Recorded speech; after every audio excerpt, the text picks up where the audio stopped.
12 years ago, I started my woodworking journey as a hobby. In the last 2 years, it started becoming more of a serious business.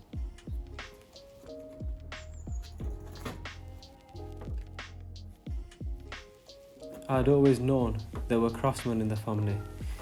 However, it missed my granddad and my dad. It did miss my dad when he came into the UK in the 70s. It also missed my granddad, who was a soldier in the Kashmir army. I am more of a hybrid woodworker. I like to mix handmade using my laser machine and the CNC machine. So this is the first of 3 workshops I have at home. As the business grows slowly, I still work full time, working day shifts and night shifts. So this workshop is the outdoor workshop. The outdoor workshop has all my main machines, and a lot of the time the work that gets done here is a lot of planing and cutting down the wood to size. The majority of the work that I do is Islamically inspired. So a lot of the work that you will see has a lot of calligraphy, Islamic verses from the Quran, or traditional sayings of the Prophet Muhammad sallallahu alaihi wasallam. The work you see here is a lot of failed projects. I gave epoxy resin a try a couple of years ago, and due to the damp conditions and the cold environment, they just didn't work out as I hoped. I mean, the pigments themselves, the colours were absolutely vibrant. They were amazing to work with. However, they did snap, and I didn't get the desired effect that I wanted from the artworks that I was intending on making.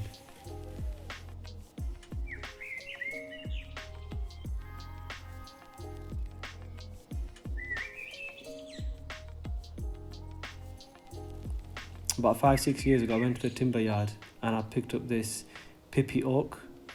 Absolutely amazing wood, and with these scrap pieces I'm looking to hopefully make some coasters out of it and using epoxy resin as well. So hopefully that's another project for another video.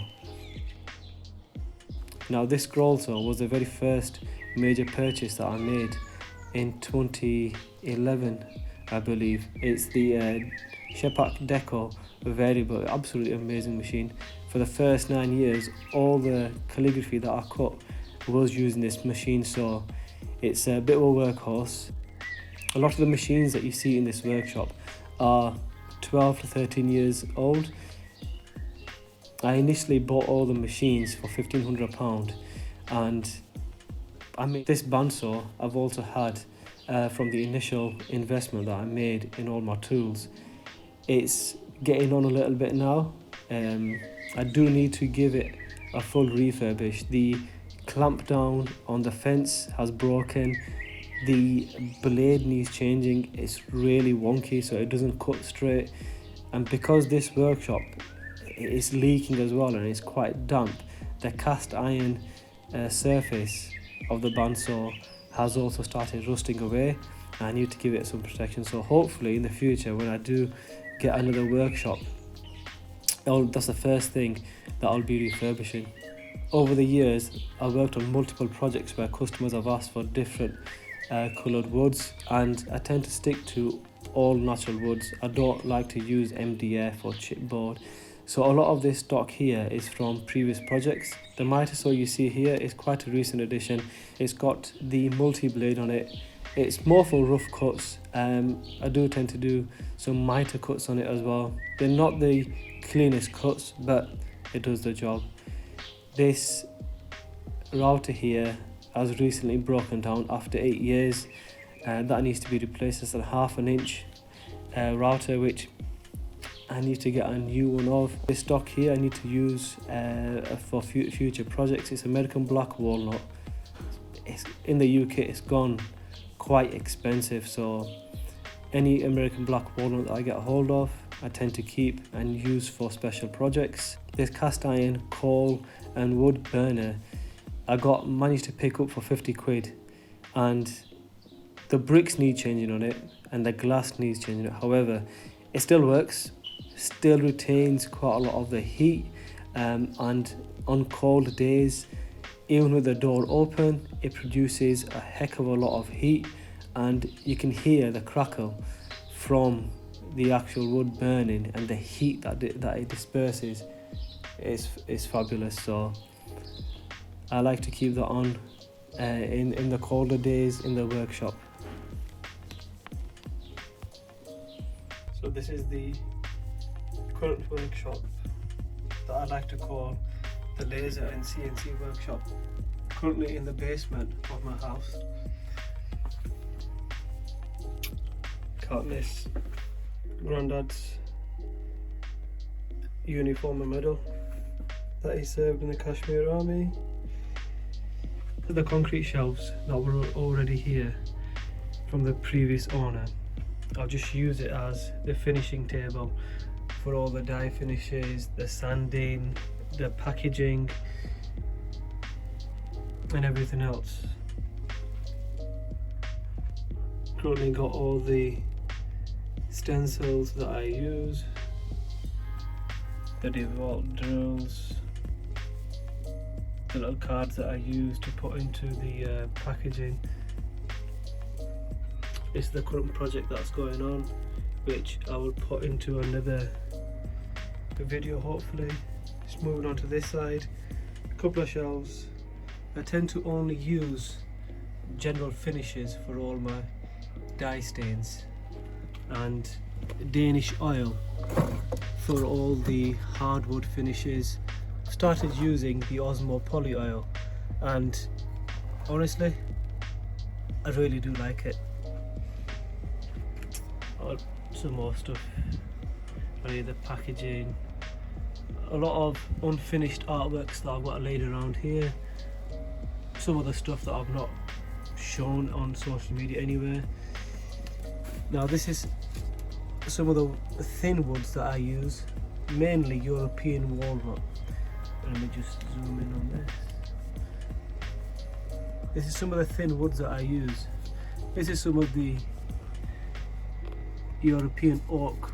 I have not really used this, to be honest, but the 3mm walnut, the 6mm walnut I use on a regular basis. Got some plantation mahogany, not really made use of it just yet, and some obichet when customers require the lighter woods. Some stock here that I use that I've got already prepared, and when customers ask for different colours, I just put it on. At least I've got some stock ready to go. Some finished lapel pins already packaged because these are good sellers, and some bookmarks that are ready to go. Some more finished work. These side pieces used for the benches. Let me zoom in. You can see the intricacy of the laser. Zoom in on there. There you go. Some more finished work here. Some test pieces. Some works that are just already prepped, are ready to go. These oak tops for the incense burners, the bakur burners that I already have. I need to do some more of those. I'll make a video on this. Moving on to this side, I've got like a small room that I use for the CNC machine. Now this CNC machine, let me back up a little bit, is the X-Carve. I've got all the upgraded parts to it, the side rails, the new gantry, absolutely amazing, cuts really precise. Just come around here and I'll show all of it. Yeah, I use a small basic Titan vacuum dust collector. It does the job. And these are some of the projects that I'm currently working on. I will make another video on these. It's absolutely amazing.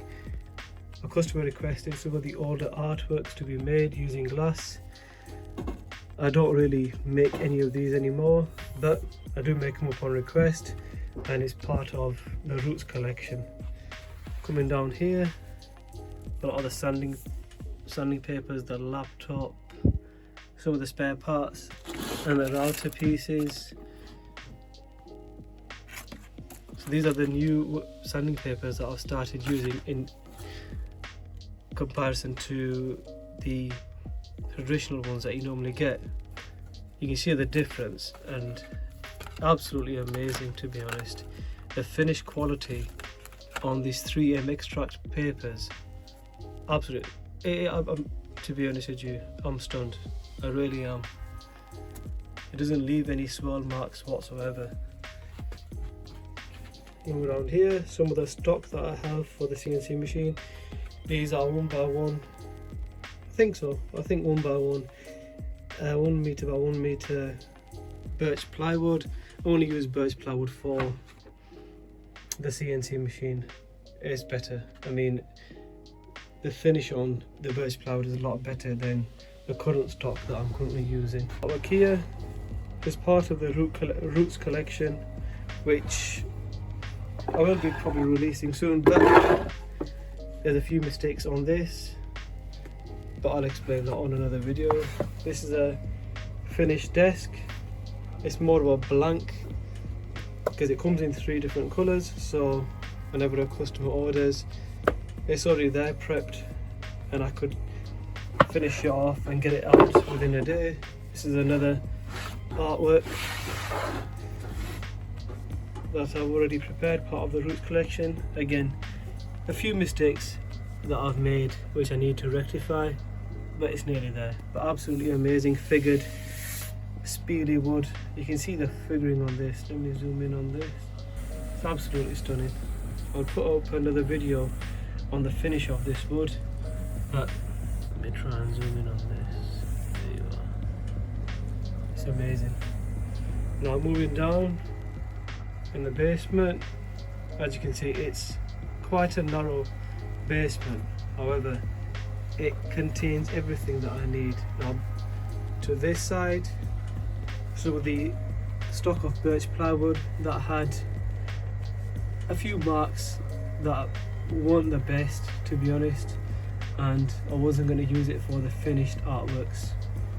All the artworks that I've got here, these artworks were part of the steel collection. Now I discontinued this collection purely because the steel started to rust, and I was getting quite a few complaints of rust marks on the steel, and I wasn't happy with this, so I discontinued it. I do have still some left, and if customers do ask, well, they can get it at a cheaper price. This is some of the stock that I use. I get it pre-cut from the timber yard. Now, because birch plywood has become really expensive due to the Ukraine and Russian war, I've started using poplar ply, a lot lighter than the birch ply. I mean, you can see the difference in the colour as well. This is a lot, well, it's got a lot more figuring on it in comparison to the poplar. Let me zoom in a little bit. And it's a lot lighter as well. However, what I've noticed about the poplar ply is that it's a deeper finish in comparison to the birch ply. To this side, I do have quite a few special woods that I am saving. Move back in here so I can show you. That I'm saving for a few projects for the Root collection. Now, there's quite a bit here. I mean, this is black walnut, which I'm looking to finish off soon. There's quite a lot of oak. This one's an amazing wood. I'm not sure what it's called. I think it's called a London eel or London reel. I'll have to figure it. I'll have to find out. Now, this is the laser machine. It's a HPC. Which one is it? It's a HPC 3040. However, it's got the upgraded laser in it. So as standard it comes with the 40 watt laser. However, this has been upgraded to the 60 watt. The laser machine does have the chiller attached to it, and this has been a godsend because I couldn't do with the bucket of water. So the inline fan that I've got attached to this is the Monroe's MF100. It was picked up from Screwfix, and it works perfectly fine. The one that I had attached to it, which I have somewhere down here, it actually stopped working, and I'm not sure why. I might have to open it up and see what's wrong with it. At the moment you can see there's an artwork that I'm working on currently, and to be honest with you, this laser machine is absolutely brilliant. Now you probably see that I've got two PC fans stuck on top. The reason for this is because of the lack of suction on the inside. What I do with the PC fans, what they do is it pushes the smoke down and it allows the vents to pull the smoke out. Otherwise it's not the best in terms of dust extraction, and the extraction goes out to the window outside. Everything down here is all connected to the PC, the laser machine, the label printing machine, the PC. It's all connected down here. I mean, it's pretty much the hub of the laser machine, and the rest of the stuff, to be honest with you. I get to do a lot of the editing of the files down here as well, using the laser machine program, which is called the Laser Cut 6. So that's about it for both the workshops. If you'd like to see me work on any other projects in the future, give us a comment down below and let us know. I work on quite a few projects at one time, so hopefully I could fit it in. If you like what you see, hit the subscribe button and give us a like.